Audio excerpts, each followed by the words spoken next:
Bem-vindos ao podcast que a gente conhece novas pessoas, conta histórias, troca ideias e explora lugares.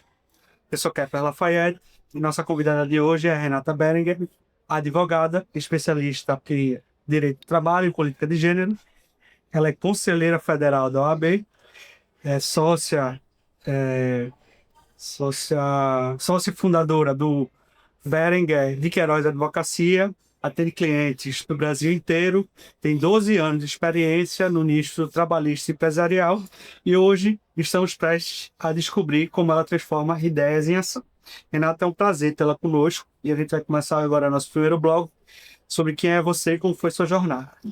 E para começar, você mencionou que teve uma infância descalça e com primos. Como essas experiências moldaram a mulher e a profissional que você é hoje? Olá, pessoal. Boa pergunta. Vamos lá.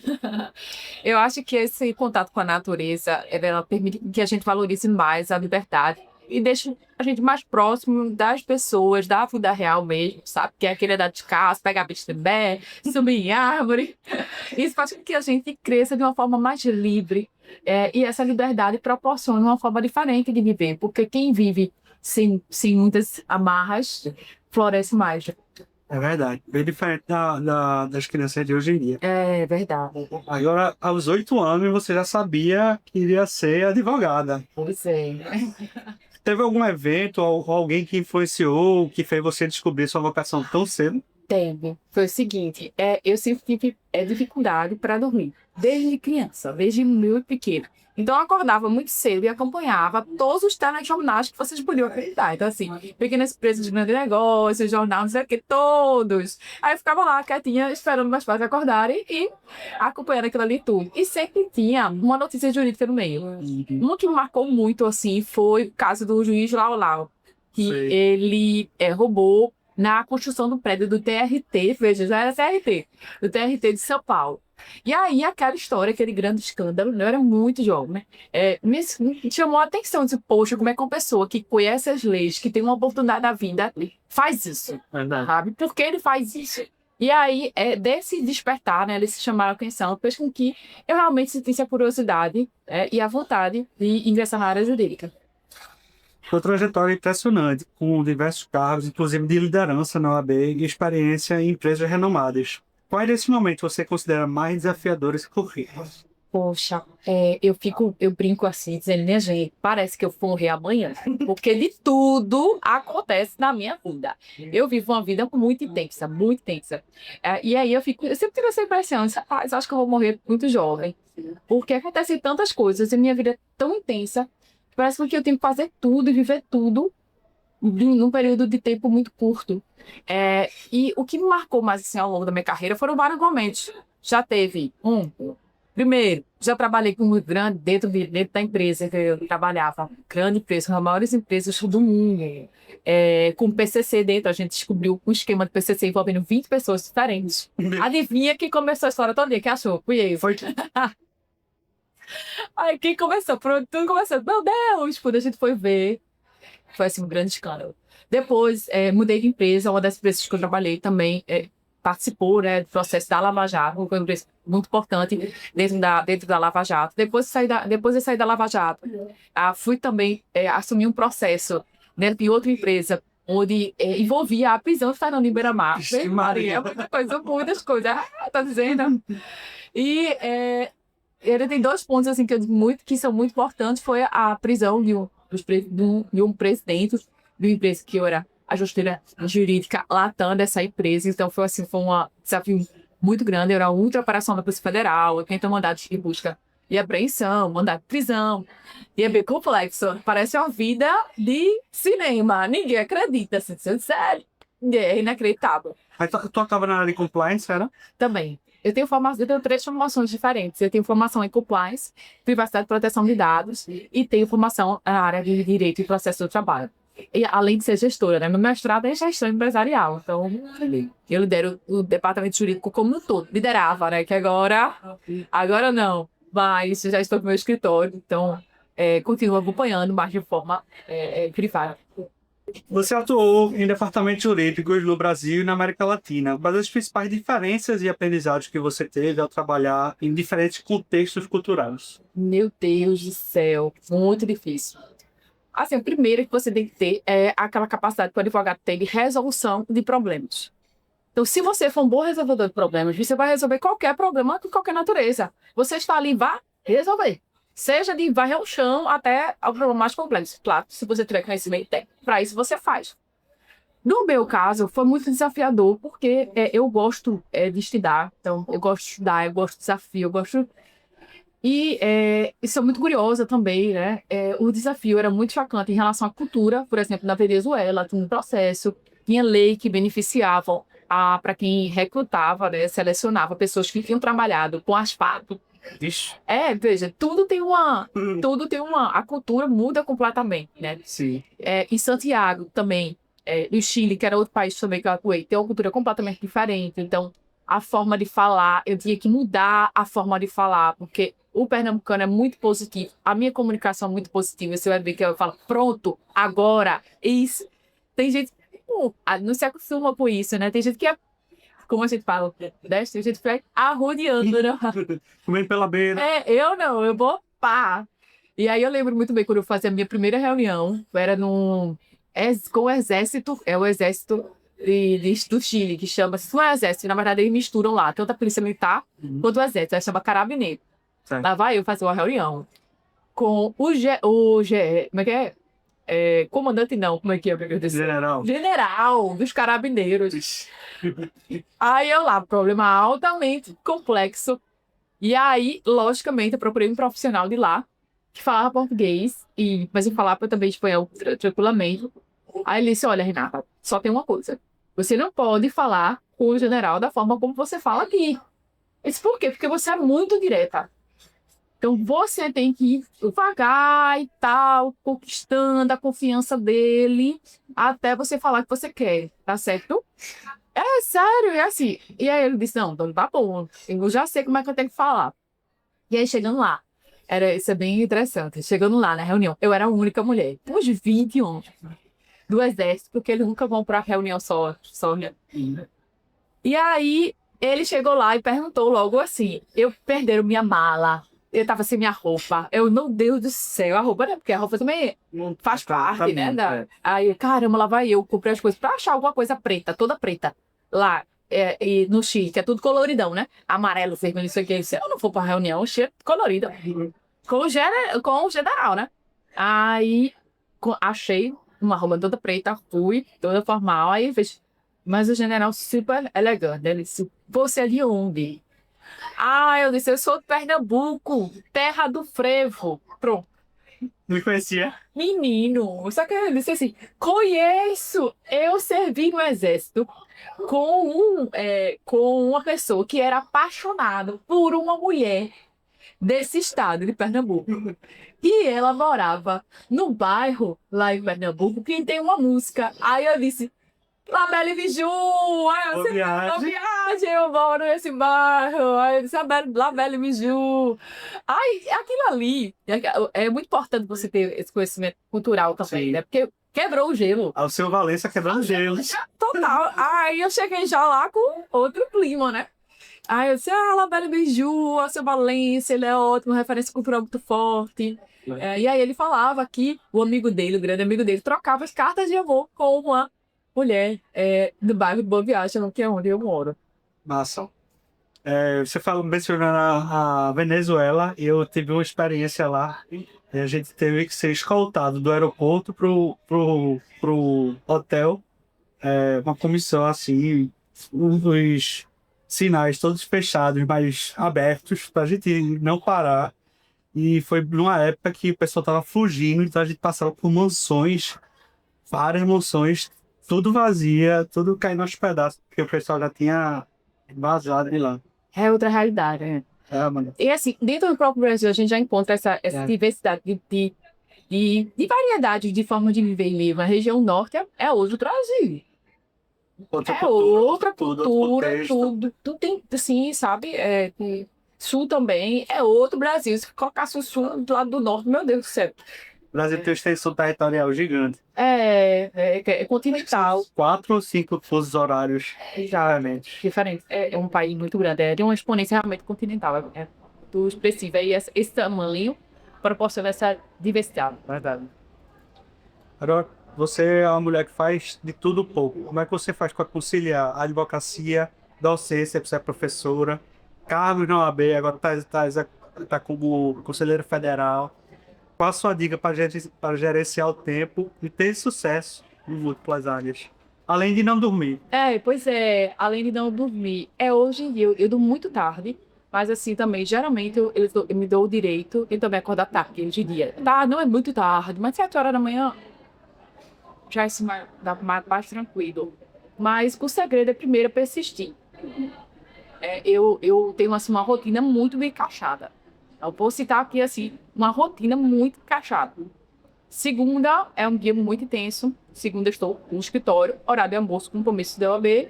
À noite eu tenho meu compromisso religioso. Eu sou uma pessoa de muita fé. Então eu frequento tudo mais, pouco, tudo isso aqui. Toda segunda-feira. Na terça-feira eu já começo com psicólogo, trabalho, OAB, almoço também de novo. E no final do dia eu dou aula. Eu tenho uma turma só de graduação. Eu dou mais aula para pós-graduação, para MBA, que aí é tranquilo, porque é no final de semana, geralmente, né? Então, na terça-feira eu tenho esse compromisso de aula. E aí, na segunda e na quarta de manhã, eu jogo tênis. E o resto do dia, escritório. Acadêmica, eu escrevo meus artigos científicos, essas coisas todas, nas madrugadas. Sei que nas madrugadas.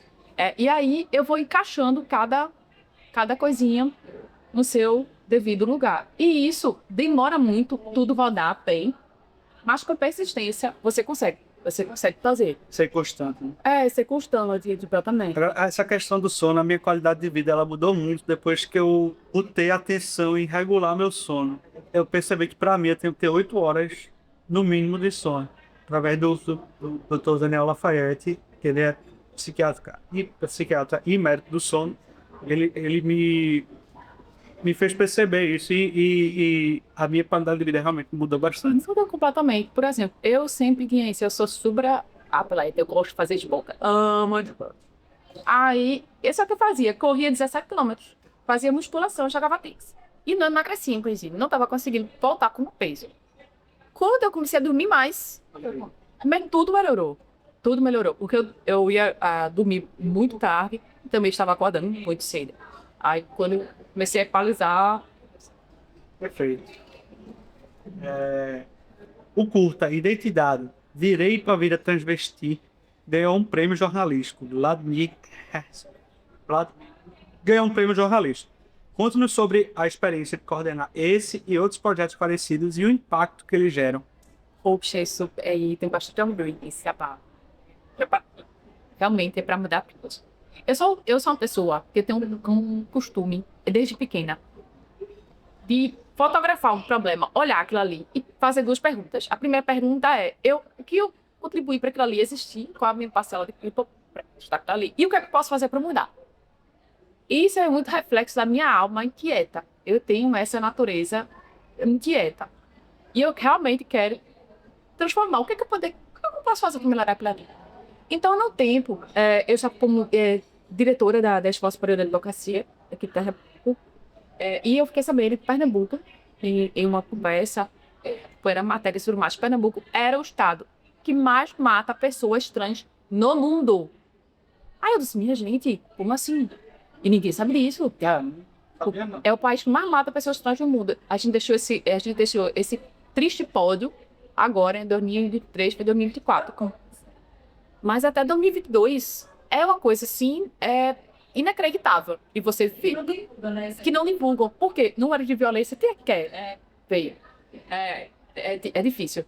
E aí eu disse, poxa, o que eu posso fazer para mudar essa realidade? E aí eu perguntei para um ativista LGBTQIA+, que já defendia a causa, disse, olha, Ninato, você é advogada. Você pode participar das reuniões com o Ministério Público, cobrar mudanças em relação à administração pública.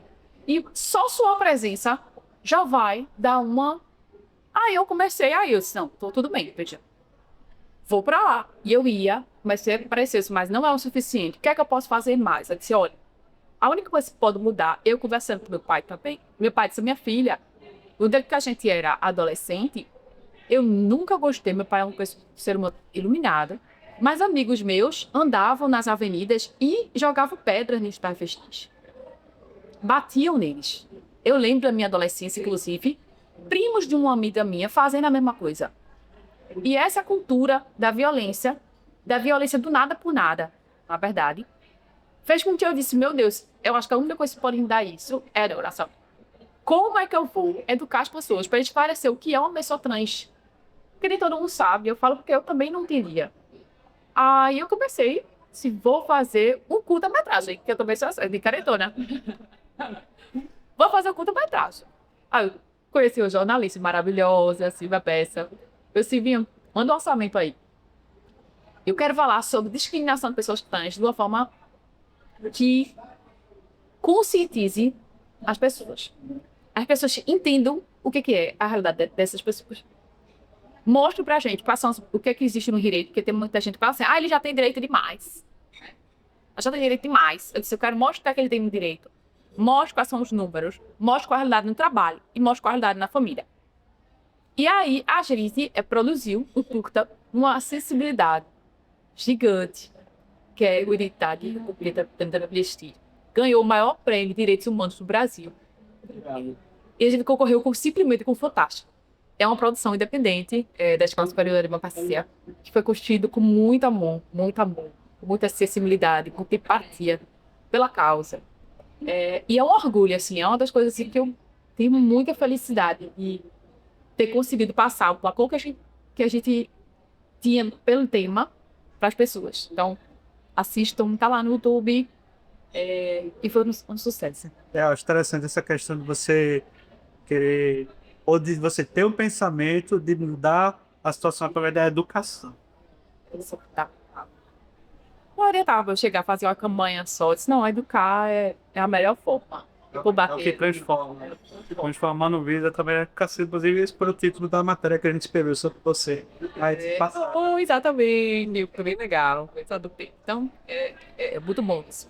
E a gente trouxe para Pernambuco, né, também. Querendo ou não, é Pernambuco no topo. E esse tema é um prêmio jornalístico de direitos humanos. E assim, é conhecidíssimo com a felicidade de novo.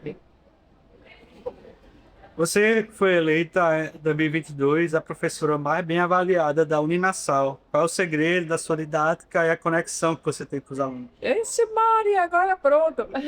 Difícil definir assim, qual é o segredo. Acho que sou eu. Eu acho que, eu tenho certeza, que ensinar para muitos, para quem é professor mesmo como ele, é um gesto de amor. Doação. É uma doação muito grande, energética, de conhecimento. E às vezes você está ensinando algo técnico, né, mesmo com direito. Outras vezes você está ensinando um conselho para a pessoa que está ali começando a vida. Outras vezes é só um abraço, sabe? E eu tenho muito isso. Eu tenho a docência como um grande gesto de amor, uma doação mesmo. Isso facilita bastante. Sempre com firmeza, no momento certo, né? Entender algum momento, né? Mas essa sensibilidade faz com que faça a diferença mesmo. Já disse um professor, disse, olha, tudo que você faz com amor é diferente. Verdade. Porque você Eu concordo plenamente. tudo. Então, eu amo. Você faz com tesão, é diferente. É diferente. Vai ser diferente. Então, eu acho que essa avaliação, agora a avaliação fica para os alunos, né? E não foi por sério, não foi por bem, eu já ganhei outras vezes também. Tá. Mas é difícil, pudesse empregar. Quais foram as maiores dificuldades que você enfrentou ao reabrir o seu escritório e assumir o cargo no Conselho Federal? Bem, reabri o escritório, graças a Deus, foi uma coisa muito natural. Eu já tinha vários clientes, enfim. Já estava ali no ponto de disse, tenho que seguir. Então, as coisas, eu nem fiz propaganda ainda.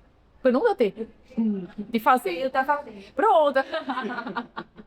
Não deu tempo de fazer, graças a Ainda Deus. que Queiroz não vai fazer. E já tá. Obrigada a Deus. Aí tá bem. Então, as coisas são fluindo naturalmente.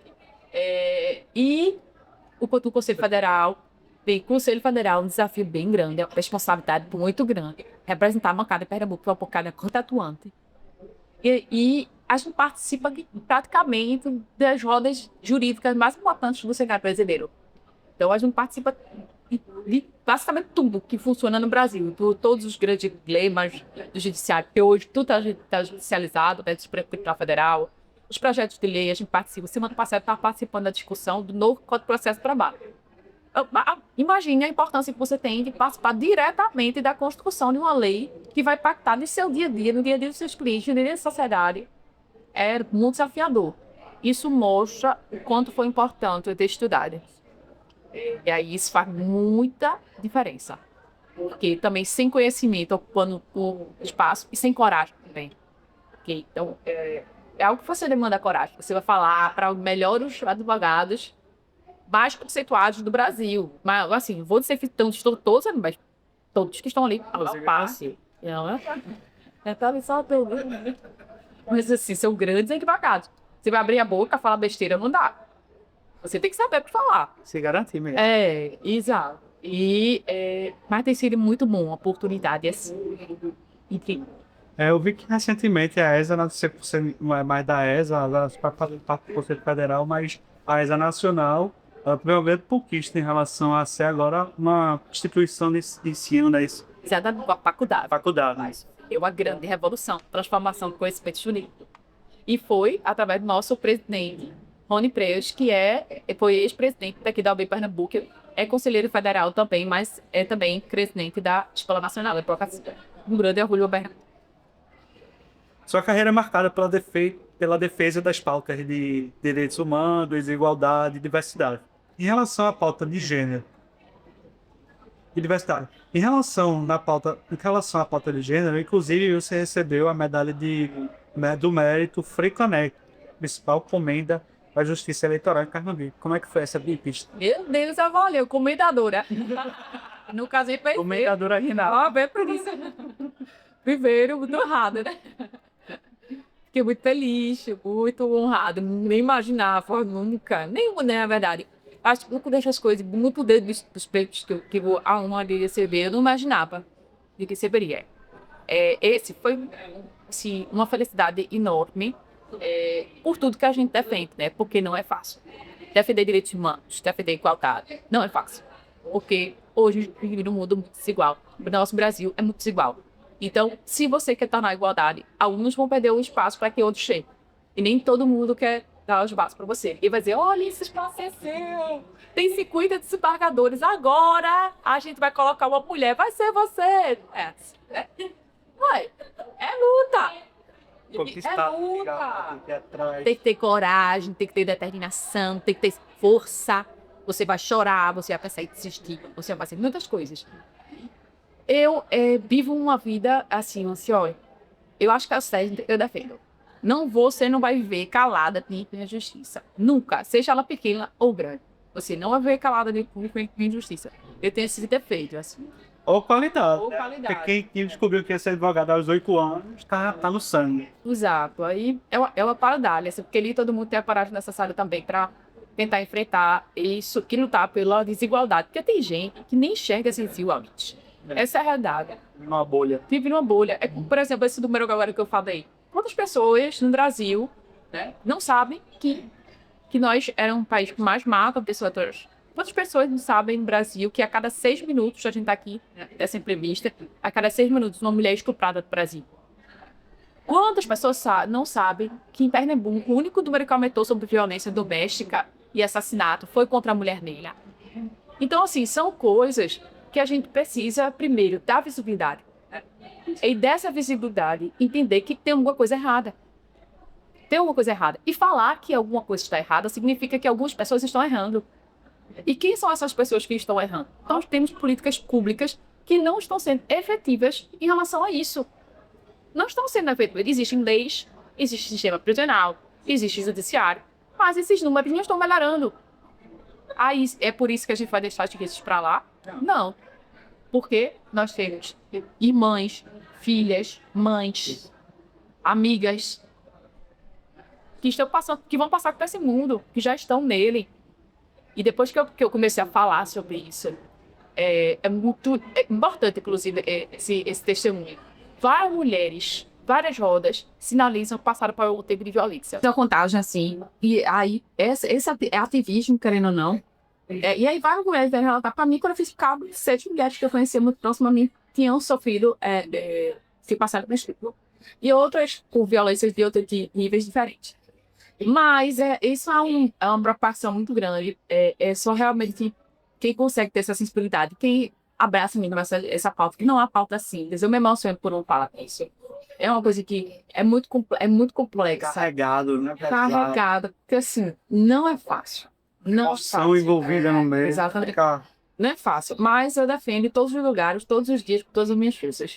Então, que tiver, eu já trabalhei para curso sobre protocolo de gênero, sobre presencial para o Tribunal de Ética de Pernambuco, concurso nacional para protocolo de gênero, sobre com ministros, Protocolo de gênero. Protocolo de gênero é um documento do CNJ, que ele Conselho Nacional de Justiça. exatamente, Conselho Nacional de Justiça.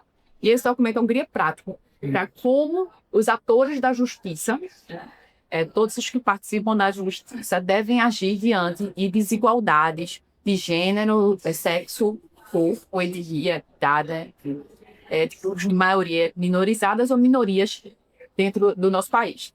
Esse documento é um documento que tornou-se obrigatório no ano de 2003 por conta de diversas condenações do Brasil na Corte Interamericana de Direitos Humanos.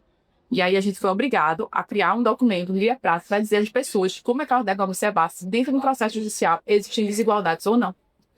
E aí é muito importante isso muda toda a estrutura da justiça administrativa e judicial mesmo. E aí eu trabalhei nessa FAUX, trabalhei no âmbito estadual, trabalhei no âmbito nacional, participei do grupo de trabalho antes de ser conselheiro federal, participei do grupo de trabalho e propôs ao Conselho Federal a adoção pela OAB a nível nacional, e enquanto conselheiro federal, provei esse projeto. E assim, é luta. Sempre. E assim encerramos o primeiro bloco, com a certeza de que a inovação, a criatividade e a sua curiosidade são os combustíveis que impulsionam a quebra de paradigmas. Continue conosco nessa jornada de descoberta. Voltamos aqui na conversa com Renata, e agora o segundo bloco vai ser sobre o tema principal, que é o desafio da mulher no espaço de poder. Você é a conselheira federal da OAB mais jovem do Brasil. Como você chegou até esse cargo? Quais são os desafios que você enfrenta como uma mulher jovem em um cargo de poder? Eita, que situação. Eu sou a mais nova de Pernambuco a ocupar esse espaço, Conselho Federal, e a mais nova no Brasil. Eu não tinha me dado conta disso, que eu era mais nova. Até o presidente falava, você é mais nova. Deixa eu ver aqui, manda e verificar. E aí eu realmente bem, como eu conquistei esse espaço? Com muito trabalho. Trabalho dia, tarde, noite, madrugada, muito trabalho. Recentemente eu estava na situação assim, profissional, o povo me disse assim, Renata, eu tô dormindo, vou marcar uma reunião, sai com 10 da manhã. Eu disse, olha, quando vocês dormem, eu tô trabalhando. Quando vocês fazem isso, eu estava trabalhando. Quando vocês estavam na parra, eu estava estudando. Quando vocês estavam bebendo, eu estava estudando. Então, muita dedicação. A dedicação me fez assim, chegar realmente a patamares. Hoje eu alcancei muita felicidade, mas muito merecimento também. Sim. Então, eu entrei na faculdade, eu estudei muito. Da faculdade, eu ganhei 2 bolsas para pós-graduação. Fui uma das mais bem avaliadas na minha prova de da OAB, né? Depois disso, meu Deus, participei de vários dessas assim, internacionais, né? Também nacionais, mas muito mal internacional. E eu sempre me dediquei muito. Então é isso. Enquanto o povo estava na farra, estava estudando. Enquanto o povo estava bem, eu estava estudando. Enquanto o povo estava saindo no final de semana, eu estava estudando. Estudando, trabalhando. Estudando, trabalhando. Mas foi só isso? Não. Não foi só isso. Além disso, e muito além disso, tem características em mim que realmente hoje em dia eu sei que é difícil você encontrar em outras pessoas. Eu sou muito determinada, mas sou muito corajosa também. Então, assim, eu sou bem corajosa. Eu falo mesmo, eu me posiciono, sabe? Eu vou ali, me desafio. E nem sempre o povo fica querendo. Eu não sou conveniente. Assim, não vou fazer aquela política da conveniência, daquela bela recatada do lar. Não sou assim. Não sou também, quero todos esses paradigmas, sabe? O maior desafio que eu tenho é das pessoas terem preconceito assim, Quando eu cheguei lá no Conselho Federal, na dia da minha posse, tinha uma professora renomadíssima na frente e fez: como ela é bonita. A mulher, Uma mulher, foi, mas ela é uma senhora, mas mesmo assim, mas ela é uma senhora muito senhorinha, muito grande professora, sim, mas ela, como ela é bonita, muito bonita ela, né? Como se, não é só isso, mas assim, aí meu presidente fez, mas ela é professora, tudo bem. ela é professora, sabe? Igual a senhora. Tudo bem. E aí eu disse, poxa, presidente, valeu, né? Se eu não tô aqui porque meu cabelo é liso, né? Não tem nada a ver. É que se fosse, tantas, teriam várias outras, porque tem centenas, milhares e milhões mais belas do que eu. Não é isso. É o conjunto disso. Agora, se isso existe, ok, legal, né? Beleza, não na perigo para nascer feio ou bonita, né? Nasce, né? É. Mas o pacote é que realmente, esse assim, longe de aparência, porque a aparência às vezes é bom e muitas vezes é ruim. Engana muito, inclusive. É ruim, por quê? Porque as pessoas te julgam como se você fosse menor. Ah, só porque você é assim, você, né? Não, não pode ser bonita, inteligente. Pá, meu Deus, pode ser isso, não pode não. Mas já se fosse loira ainda. Ah, e outra, fora os preconceitos também, né? Porque não estão acostumados com mulher nesse espaço. Aí pensa, é filha de quem? Ah, fez o quê? Ah, o que é muito feio, né? Ele Ela- tá na indústria da. Não é o nome da. Pedire, é Michel Jesus.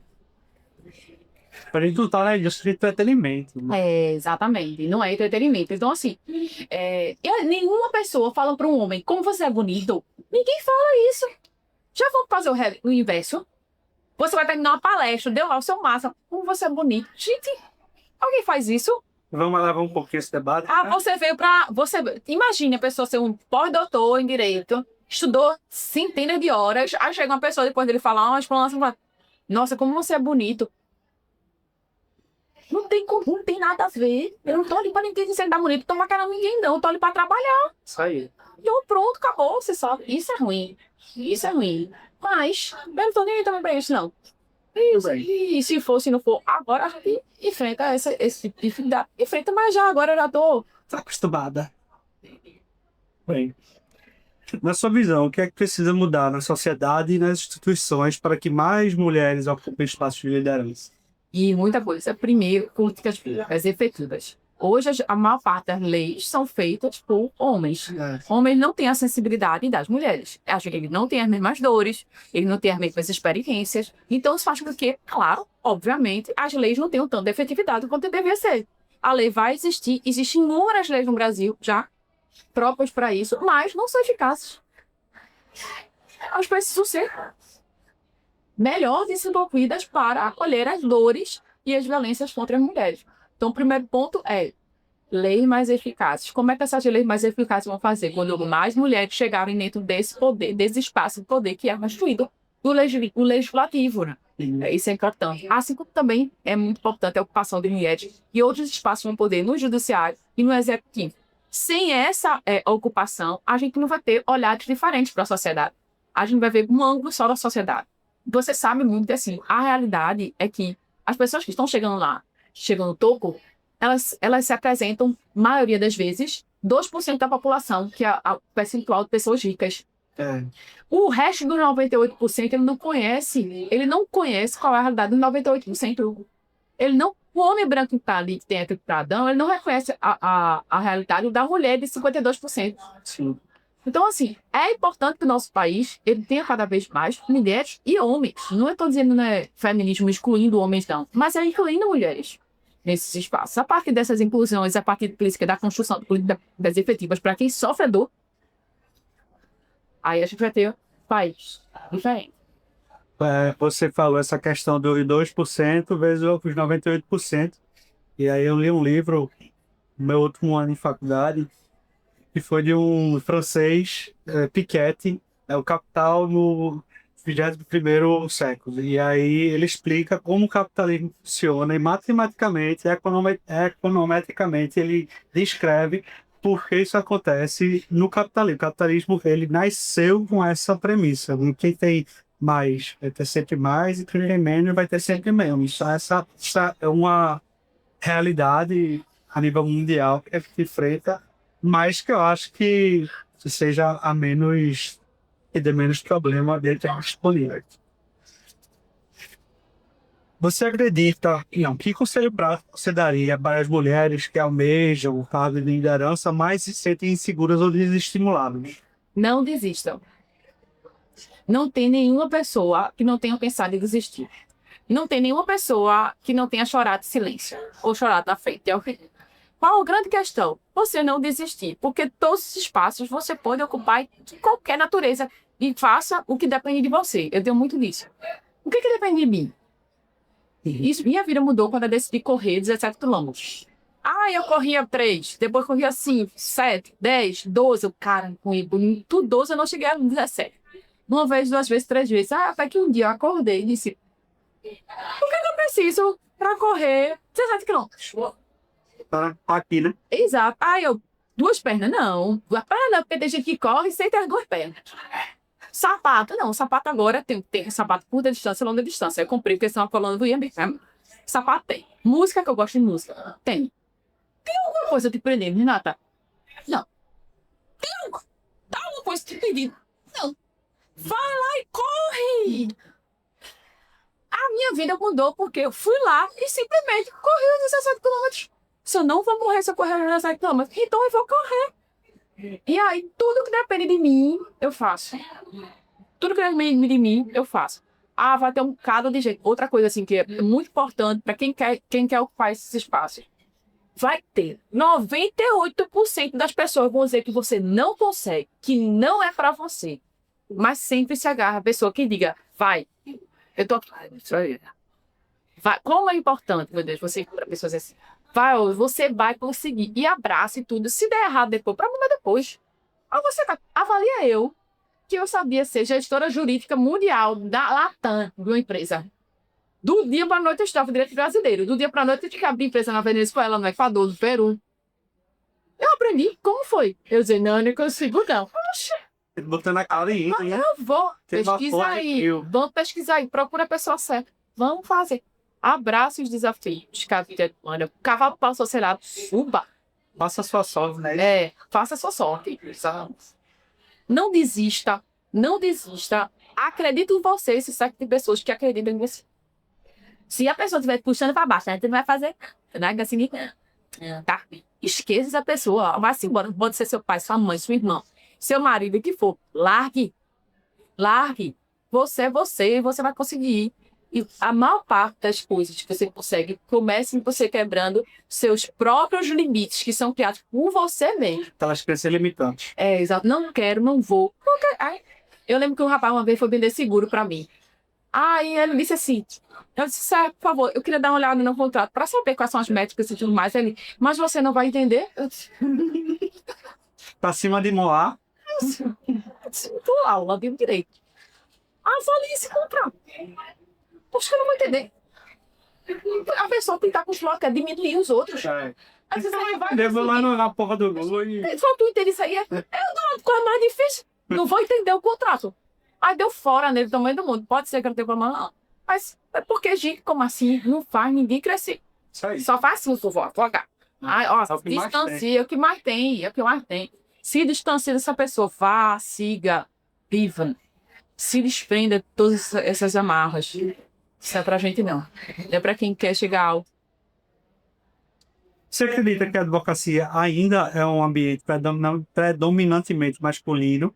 Ainda há espaço para promover a igualdade de gênero nessa área? Total. Assim, de grandes, digamos assim, de grandes referências, temos grandes referências. E mulheres, é óbvio, né? Mas os números apontam, as pesquisas apontam que dentro da liderança mesmo, as mulheres ainda somos minoria. Então, a gente tem muito ainda a ver trabalhar. Desigualdade salarial, né? Espaço, os poderes espaços de gestão mesmo. Tem muito que fazer. Quais são as suas expectativas e planos para o futuro como conselheira federal da OAB? Tem vários planos. Tem algumas pautas. Vai ter uma sessão agora, dia 20. Várias pautas importantes. Uma delas acabou de passar, que é a criação, o processo do novo Código de Processo de Trabalho. Mas também a gente pretende apresentar 2 projetos de lei muito importantes. Um deles é para a advocacia que atua na área de direito latifundiário, mais agro, né? que foi uma proposta da comissão da gente. Outra também, duas propostas importantes, significativas relacionadas à gênero. Então, vou levar, para ter que ser surpresa, né? Não vou antecipar, mas vamos ver. E aí, e é isso. Como é que você faz para encontrar coragem para continuar? Boa pergunta. Bem, coragem. É uma coisa que me é muito natural, mas nem sempre, né? Mas a coragem que eu encontro sempre, a maior parte dela é na fé. Na fé, eu acredito muito na presença desse ser maior que todos nós. E tenho muita fé. Rezo muito, muito, muito. Às vezes a gente esquece de rezar, até terminar fazendo besteira, mas normal. Mas eu tento sempre encontrar toda a coragem que eu quero em Deus. Isso aí. Que essa história inspire você a desafiar os limites do convencional e buscar conexões que transcendam fronteiras. Afinal, o poder da comunidade reside na união de mentes e ideias. E assim terminamos nosso segundo bloco. Vamos começar agora o terceiro bloco. Conte histórias, inspire ou eduque o público. Compartilhe uma história inspiradora. Pode ser de superação que você vivenciou ao longo da sua carreira ou alguma história da sua vida. Bem, de superação, acho que um dos momentos mais intensos que eu passei, assim, é que eu tinha parceria com um grande professor, ele era maravilhoso, mas. E aí, mas passava por alguns problemas, né, pessoais, de ordem da interesse pessoal. E aí a gente viu tudo macabro e ele desistiu no dia do curso. E isso foi, obviamente, assim, muito difícil de tratar com centenas de alunos e tudo mais. E trouxe várias outras consequências, inclusive que eu não tinha participação naquela escolha, mas foi num momento mais complicado. Bem, o que foi que eu fiz? Eu disse, rapaz, eu penso muito, eu tenho pensado também, assim, muito recentemente também. Isso eu vim do zero. Minha família não é da área de direito, eu não tenho ninguém da minha família que é advogado.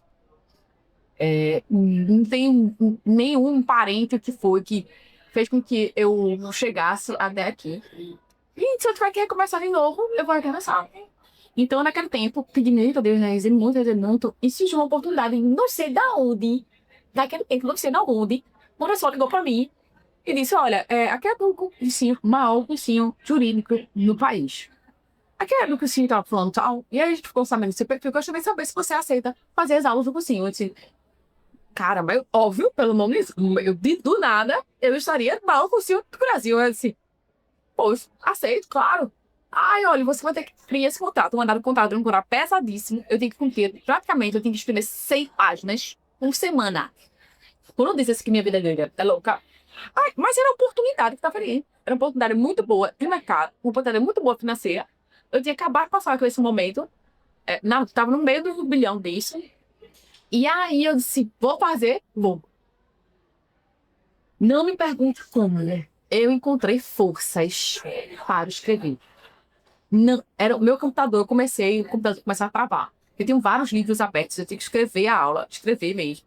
Vários livros abertos, eu tenho que escrever do zero. Inclusive, não podia ser nada de plástico, tinha que passar por um negócio tudo impossível. Você nem que escrever do zero, se vira no 30. Aí eu preparei, comprei o computador certo e tudo mais, gostei muito.